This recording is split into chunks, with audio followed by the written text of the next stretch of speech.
In 80 Days, adventurer and award-winning filmmaker Paul G. Roberts retraces the global footsteps of Phileas Fogg, hero of Jules Verne's most famous work.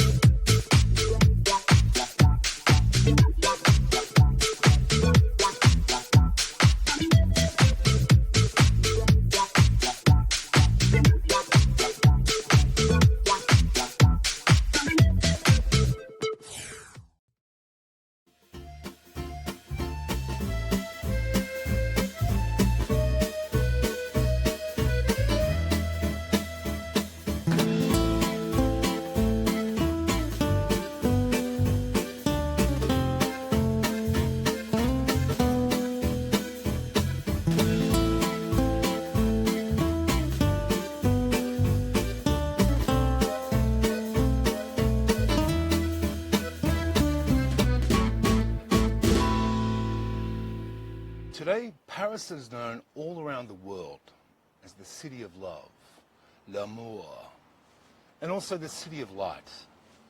It's the stuff of travel legend and is without doubt the global epicenter of art, gastronomy, fashion, and beauty. Now, the Paris that many of us fantasize about is the one that I fantasize about, and it's clear in my mind. It's bohemians milling about late night outside cafes, in the shadows of grand palaces and luxurious galleries. And whilst these can still be found, the real Paris is even more than this projection. Beyond the limelight and the elegance is a sprawling metropolis, not without its problems in the current day. And it extends well beyond the elegant boulevards of the city centre. First and foremost, it's the capital of France, where most of its financial activity takes place, where its politics have been shaped over centuries and centuries. And like the Renaissance, that important cultural and art movement that preceded it, the Paris Enlightenment was also an important era for art, culture, and thought.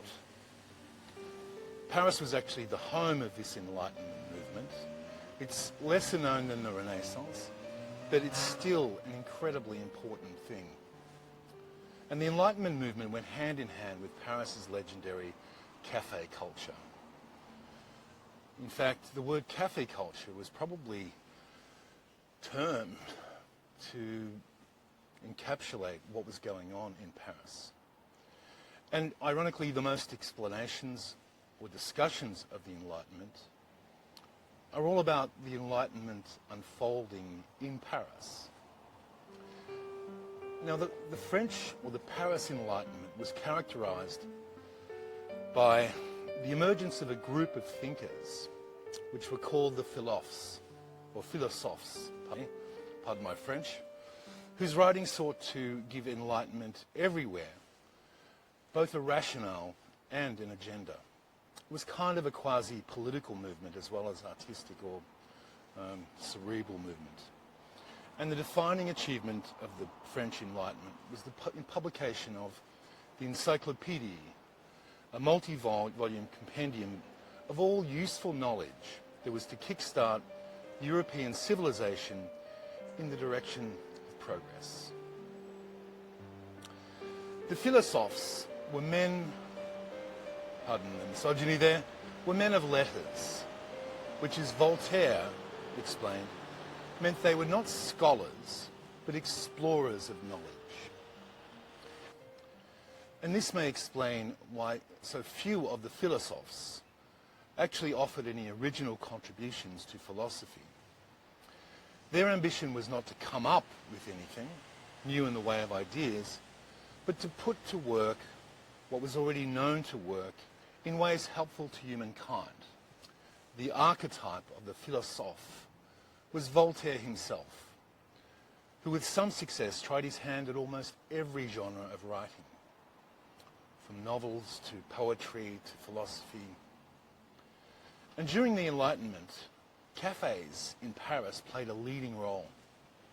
It was at the Café Procope, which has been the place where people like, or creators like Rousseau, Diderot and Voltaire gathered to hone their philosophies and art.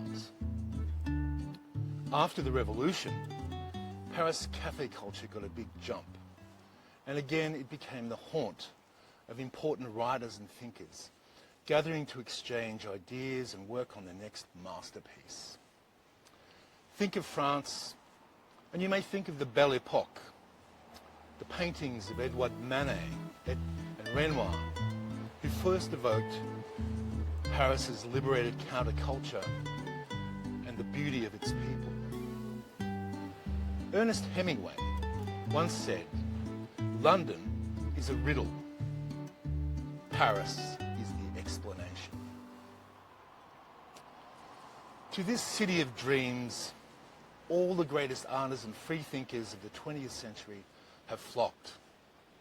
Miles Davis, Josephine Baker, Pablo Picasso, James Joyce, Samuel Beckett, F. Scott Fitzgerald, Hemingway, and even a certain Vladimir Ilyich Ulyanov, who was Lenin, were all drawn to the allure of Paris, its glamour, its decadence, its inspiration. The city has endured much pain in the past, in its history. And yet again, in recent weeks and recent times, the pain exists. But one aspect of Paris that has never been defeated has been the enduring and epic cafe culture. And by the end of the 19th century and the beginning of the 20th century, Paris cafes became the hangout for many of the emerging impressionistic artists, writers and composers.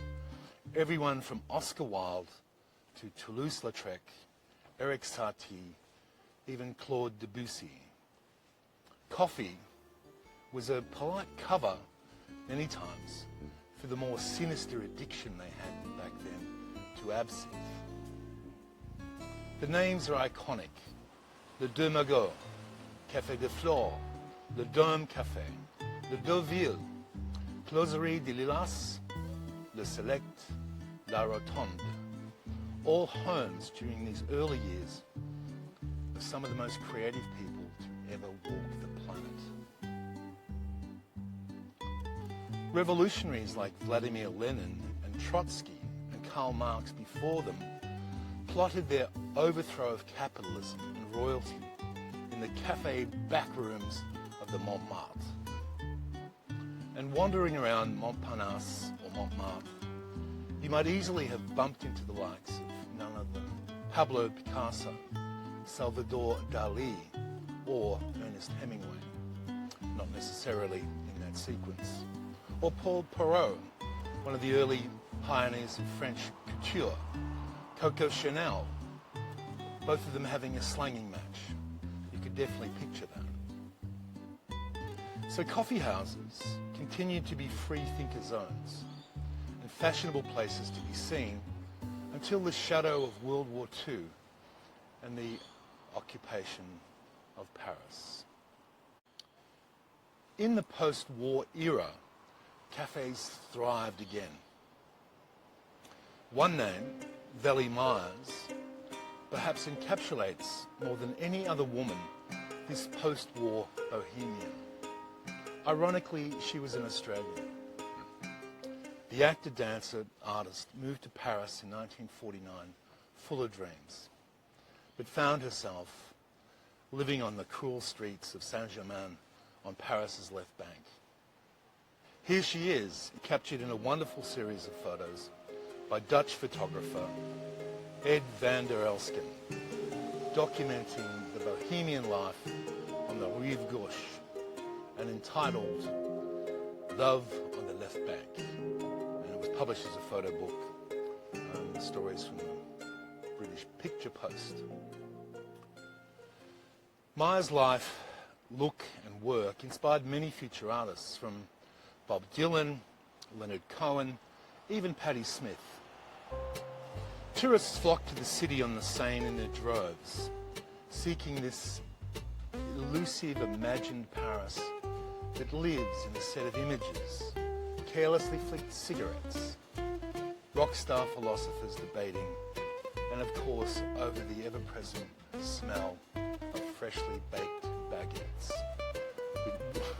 wafting from the baskets of ever-passing bicyclettes.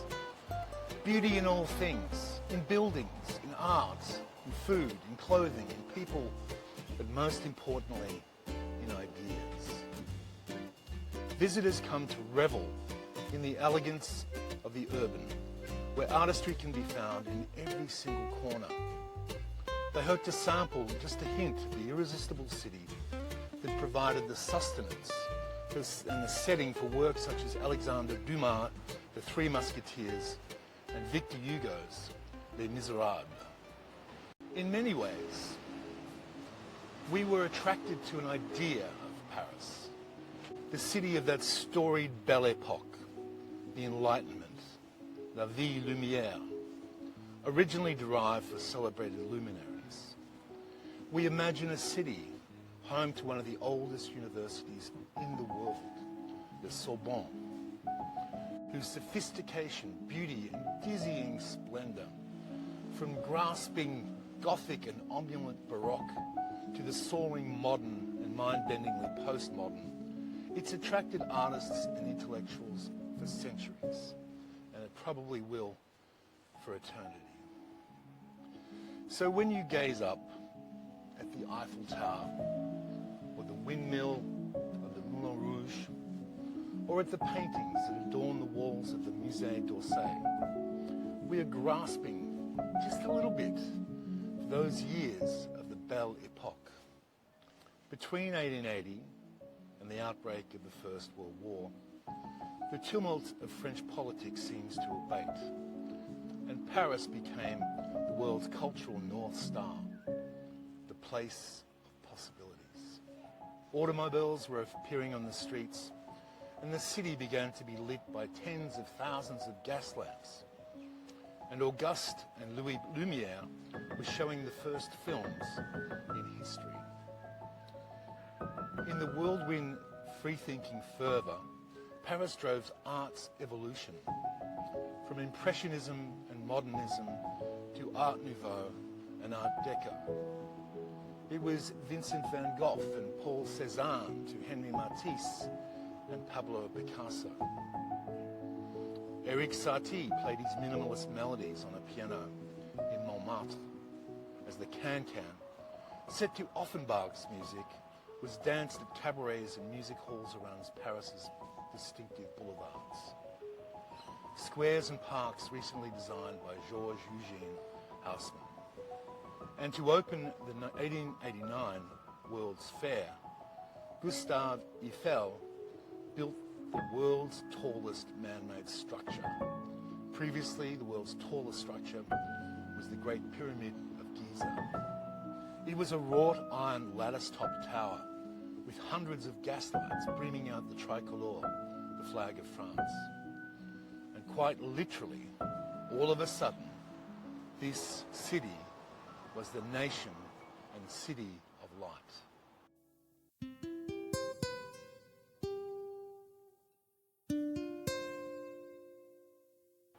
Now, Café de Flore and the Deux Magots are two mythical Paris cafes, and they should both be on your visiting list for any tourist coming to Paris for the first, second, third, or 100th time. Café de Flore and Le Deux Magots are both in the Saint-Germain area on the left bank of the Seine. And sitting at these legendary cafes, it's easy to daydream. You can find yourself imagining life back in the Belle Epoque, or the Enlightenment. Imagining you're rubbing shoulders with all the great artists and thinkers who have sat in the very same seat decades and decades before you. In fact, Woody Allen did just that. And sitting here, I imagine what Pablo Picasso was thinking when he sat here. Maybe he was doodling on a napkin, perhaps dreaming up Cubism. Trust me, this is no mere cafe experience. It is a little bit of transcendence. And Paris has the ability to do that to you like no other city on earth. Now, Café de Flore is also one of the most oldest and most prestigious cafes in all of Paris. And you'll find it on the corner of Boulevard Saint-Germain and the Rue Saint-Benoît on the 6th arrondissement, and it's well known for its past clientele. The cafe was opened in the 1880s during the French Third Republic, and the name is taken from a sculpture of Flora, the goddess of flowers. Famous patrons of Café de Flore in the past include authors Joris Kouzmans, Rémy de Gourmont, who were two of the first well-known regulars. In the late 19th century, Charles Maurras wrote his book, Au Cygne de Fleurs, on the cafe's first floor. And it's also where, in 1899, the journal Revue d'Action Français was founded. And the journal supported the French far-right political movement known as Action Française. The cafe would become a popular hub for important and famous writers and philosophers.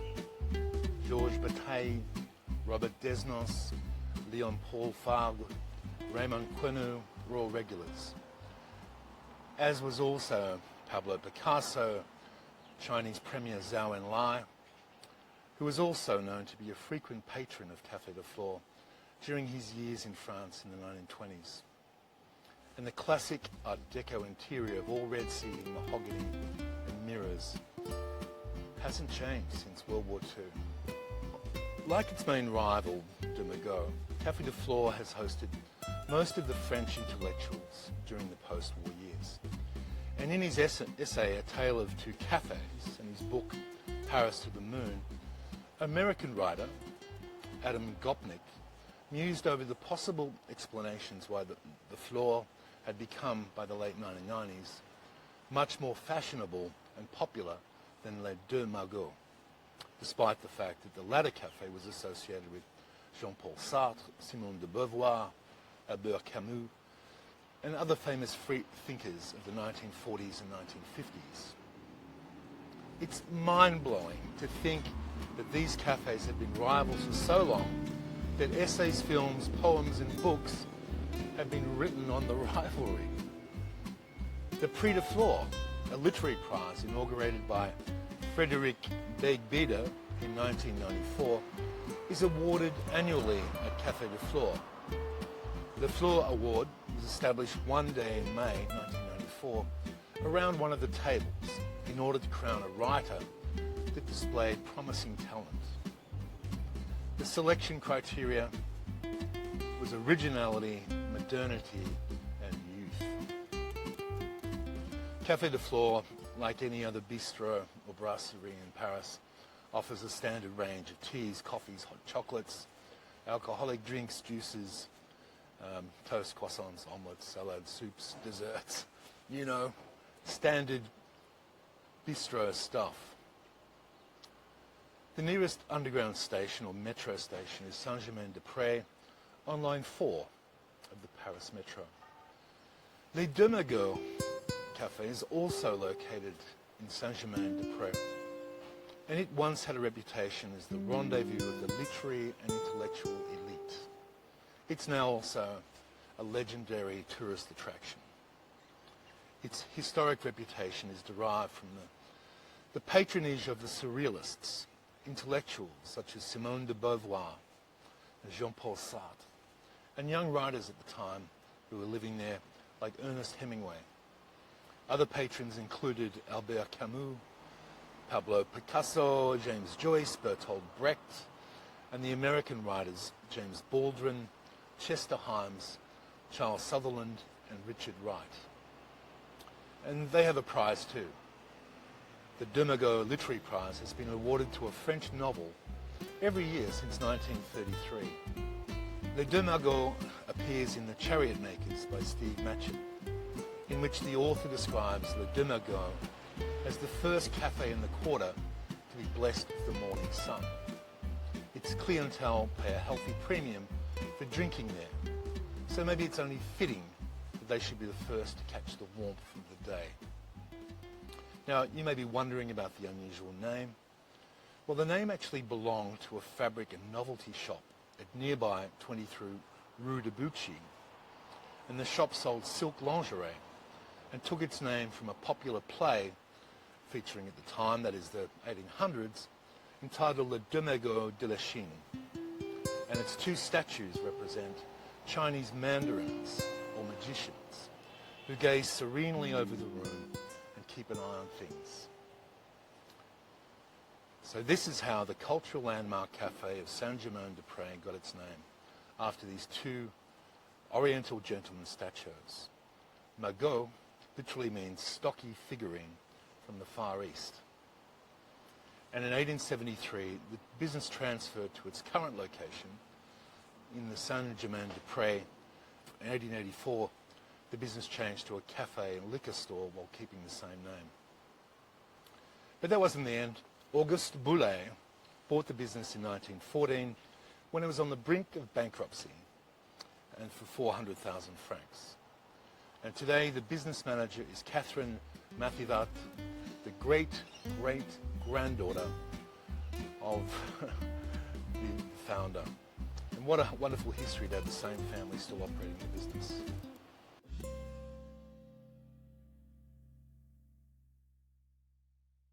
Now, the first attraction I'm going to cover is the most famous.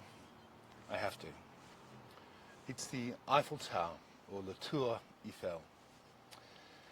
You know, it's funny today, it's the most loved symbol of Paris all around the world. But that was not always the case. This is a headline from an article that was written back in 1887. Imagine for a moment a giddy, ridiculous tower dominating Paris like a gigantic black smokestack. That was what was ventured by the artists against the Eiffel Tower in February 1887. The petitioners, who must have been a happy bunch, feared that under its barbaric bulk, Paris' signature structures would be diminished. Notre Dame, Tour Saint-Jacques, the Louvre, the Dome of les Invalides, even the Arc de Triomphe. All of our humiliated monuments will disappear in this ghastly dream. And they continued. And for 20 years we shall see stretching like a blot of ink the hateful shadow of the hateful column of bolted sheet metal. I spit at you. You can just imagine the French accents doing that. These people are very uptight. It was completed in March 1889, after 2 years, 2 months, and 5 days. The tower served as the main entrance to the Exposition Universelle, a world fair celebrating the centenary of the French Revolution. It has stood for over 130 years and counting. At 324 meters tall, it also remains the tallest structure in the city, visible from across the capital, lit up at night by sparkling lights for 5 minutes on the hour after dark. Nicknamed the Iron Lady, it has become the icon of the city and a symbol of the nation. Today, the wrought iron lattice erupts from the sea of Baron Haussmann's elegant, unified buildings, no taller than 5 stories, and pierces up above the Paris skyline. Tourists, who now number over 7 million per year, come for several reasons, drawn variously to the stunning views from the tower's summit, or the mesmerizing nighttime sight of its 20,000 incandescent light bulbs. Or perhaps they disagree with those quarreling, touchy artists and see it as a phenomenal feat of engineering and a beautiful work of public art. It was the tallest man-made structure in the planet until the Chrysler Building in New York came along a few decades later. Gustave Eiffel was determined to construct more than a trifling toy. First, he had to prove wrong those who doubted the possibility of actually doing a 300-metre high construction. A businessman and engineer with several bridges and railroads to his name, Eiffel knew that his greatest challenge would have to be the wind. He relied on engineers Maurice Coquelin and Émile Nourrière and the architect Stéphane Sylvestre to design tapering trusswork of 18,000 metal pieces so that the wind would not push directly ahead on the face of the structure. And the wind's force would be uniformly distributed. For Eiffel, this was soaring, exponential harmony, and with it there was beauty, not only in artistry, but also in scientific calculation. The only embellishments are located beneath its first balcony. The names inscribed in capital letters, 60 centimetres high, commemorate 70 French post-revolutionary scientists, engineers and mathematicians whose work actually contributed to the tower's completion. Sophie Germain, whose pioneering work on elasticity theory proved invaluable to Eiffel. She was conspicuously absent. In the beginning, Eiffel only got a permit for 20 years to leave the tower there.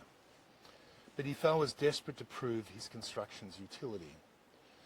Besides its soul-inspiring aspects, he argued, the tower will have varied applications for our defence, as well as in the domain of science, and in 1909, it was saved by radiography.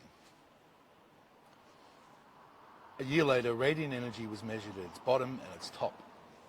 And 2 years later, after that, the Austrian tailor, Franz Rüchel, ascended to the first floor to demonstrate his wearable parachute. In February, the winds that they were worried about failed to inflate the parachute and he plummeted to his death. Today, as well as being a sightseeing attraction, it's also the home of one of Paris's most unique dining experiences, with the Jules Verne restaurant. The Jules Verne is unique and bold, and it's located on the second floor of the Eiffel Tower, and it enjoys a mythical setting and takes you away. And if you book there for dinner, you get to see Paris light up, which is quite an experience, where it just becomes magical. And it's obviously a Michelin-starred restaurant, expands space and time. Well worth a visit.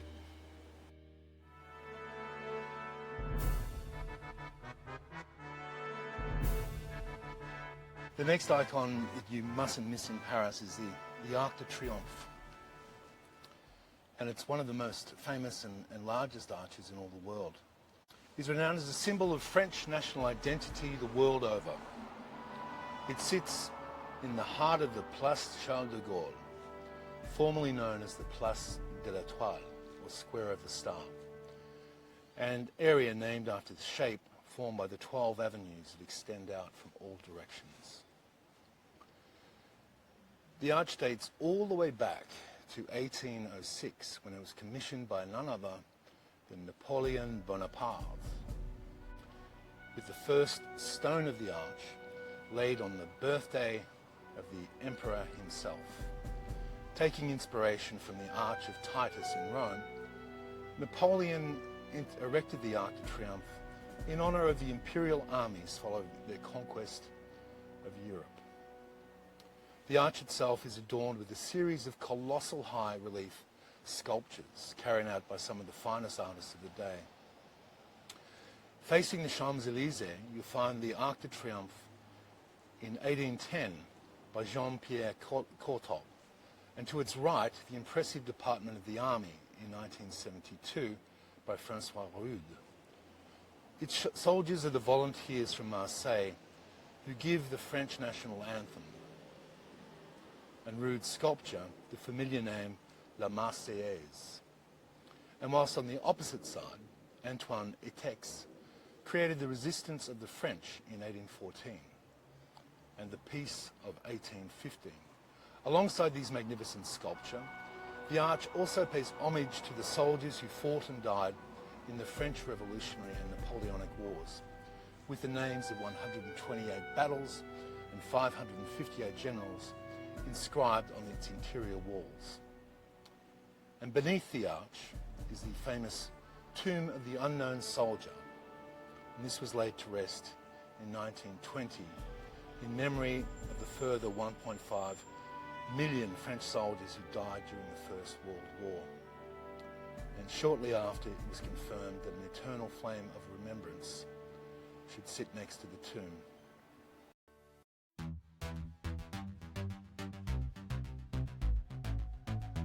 Atelier de Lumières is a digital art museum that holds immersive art exhibitions that are accompanied by music and video. Imagine it's an MTV Louvre.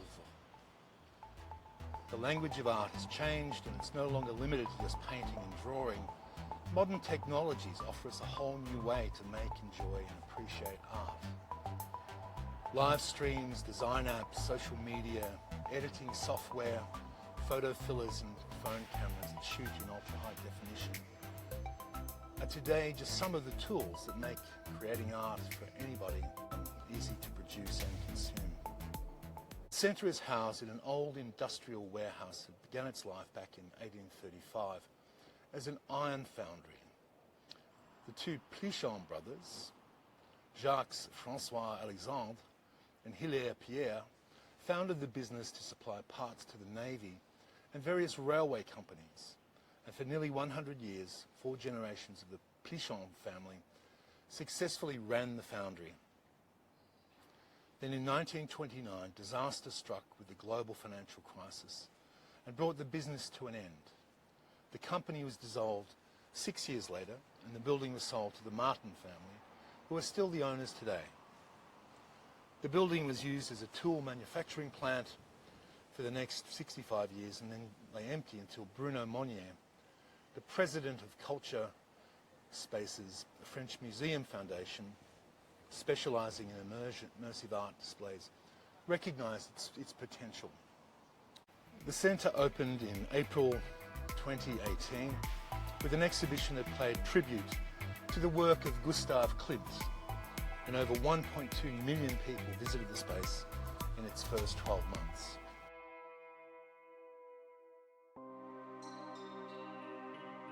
Père Lachaise Cemetery is Paris's largest cemetery and home to many important cultural figures of the 19th and 20th centuries. It takes its name from the confessor to Louis XIV, Père François de Lachaise, a Jesuit who lived on the property. The cemetery opened in 1804, but due to its location in a working class area far outside the city, nobody of note wanted to be buried there, as if they would have any say in it. And by the end of its first year, there were only 13 people interred in that cemetery. So to fix this problem, the administrators, with much fanfare, arranged for the remains of famous poet Jean de La Fontaine and playwright Molière to be moved to the graveyard. And then, I guess, it became the rock star's graveyard. And this marketing ploy was an instant success, and the amount of burials increasing every year from that point on. And before long, it was a matter of status to be buried in the cemetery. Cimetière de Père Lachaise is now one of the greatest, largest necropolises in the world, with anywhere between 300,000 to 1 million people finding their final resting place. And the list of names to find peace in the cemetery is as long as it is distinguished. Nestled amongst the thousands of bodies are names like Oscar Wilde, Frédéric Chopin, Honoré de Balzac, Marcel Proust, Gertrude Stein, Marcel Marceau, Sarah Bernhardt, and Edith Piaf. But if you're anyone like me, there's only one really famous rock star tombstone, and that belongs to none other than the Lizard King, James Morrison. And if you were to visit in the 70s or the 80s, you would have found neighbouring tombstones covered with graffiti, and the area around his grave littered with alcohol bottles and flowers. In 1981, a bust of the singer was placed on the grave to commemorate the 10th anniversary of the rock star's death. However, it was stolen in 1888. Vandalism was such a problem that at one point a permanent security guard was placed by his grave to stop unbecoming behaviour.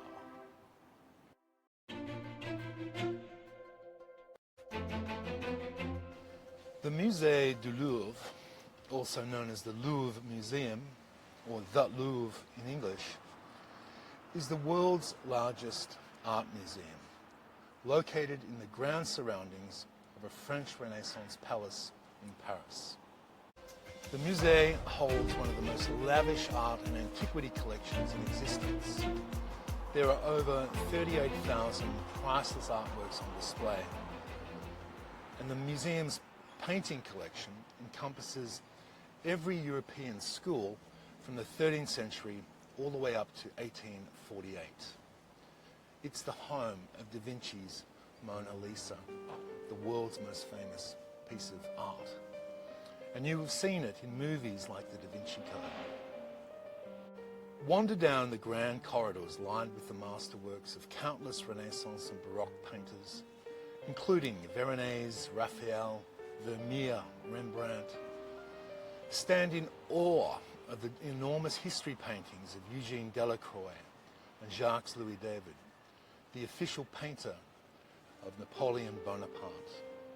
Don't miss his coronation of Napoleon, a depiction of this spectacular event and the visual personification of an attempt at ultimate imperial power.